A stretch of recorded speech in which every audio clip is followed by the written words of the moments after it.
એ હવે અલ્પેશભાઈને અહીંથી ખબર પડી જવી જોઈએ કે હજી 2027 ની ઘણી વાર છે અને આ તાલુકાની જનતાએ ખૂબ સુખ દુઃખ જોયેલા છે અને આ તાલુકામાં કોઈ શાંતિમય વાતાવરણ બનાવ્યું હોય તો આ જયરાજસિંહ પરિવાર દ્વારા બનાવ્યું છે અને અડધી રાતનો હોકારો એટલે અમારે ગણેશ ગોંડલ છે અને આ બધાને એવું છે કે અમે અહીંયા મેદાન મોકરું પડ્યું છે તો ખેતી કરીને ખેડી લઈ એવું નથી।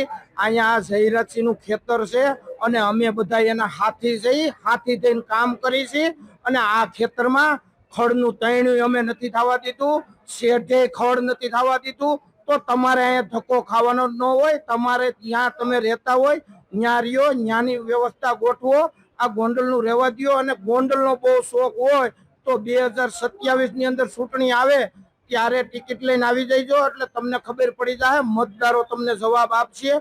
કોઈ પણ પાર્ટીની ટિકિટ લઈને આવો અને આ તમારો અધિકાર છે।